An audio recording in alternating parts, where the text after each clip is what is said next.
तो हो भाई लोग, आज हमें सो के उठने में हो गई थी बहुत देर। आखिरकार इन भाई साहब ने हमें उठाया। तो सबसे पहले हमने किया ब्रश करने के बाद किया थोड़ा लिपा पोती अपने चेहरे पे। फिर चेहरा हमारा चमकने लगा और हम हो गए तैयार क्लास जाने के लिए। तो भैया फिर हम चले अपने क्लास जाते हुए हमें रास्ते में दिखा एक सुंदर सा गुरुद्वारा, जिसे पार करने के बाद हमने किया भोलेनाथ के दर्शन। तो भैया फिर हम आ गए अपने मेट्रो स्टेशन पे। तो भैया फिर हमने ली मेट्रो में एंट्री और करने लगे इंतजार मेट्रो के आने का। कोलकाता में हो रही है गर्मी बहुत ज्यादा, उसी से बचने के लिए हमने खाई पंखे की हवा। और भैया देखते ही देखते आ गई हमारी मेट्रो। और भैया मेट्रो में भीड़ हो रही थी बहुत ज्यादा, तो हमें पूरे रास्ते खड़े होकर ही आना पड़ा। फिर मेट्रो से बाहर आने के बाद हमने देखा भाई भारत में तो जनसंख्या सही में बढ़ रही है, बहुत ज्यादा, बहुत तेजी से बढ़ रही है। मतलब एग्जिट करने के लिए इतने ज्यादा भीड़ की क्या पता। तो 10 मिनट तक धक्के खाने के बाद फाइनली हम आ गए मेट्रो स्टेशन से बाहर।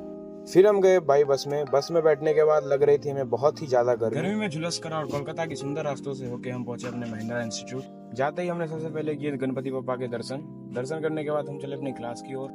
फिर क्लास में जाने के बाद पता चला सर तो अभी तक आई नहीं है और ये भाई साहब चैट जीपीटी पे कुछ कर रहे थे अपना हिसाब, और लाइट भी कटी हुई थी, जिसके कारण मेरा हालत कुछ ऐसा हो गया था जैसा कि आप लोग देख ही सकते हैं। पूरा पसीना से लतर बतर हो गया था मैं, और सर का भी कुछ अता पता नहीं था कि कब तक आएंगे वो। तो थोड़ी देर बाद सर और लाइट दोनों ही आ गए। सर ने दिया हमें कुछ क्वेश्चन आंसर सॉल्व करने के लिए, तो उसे खत्म करके हमारी भी छुट्टी हो गई थी।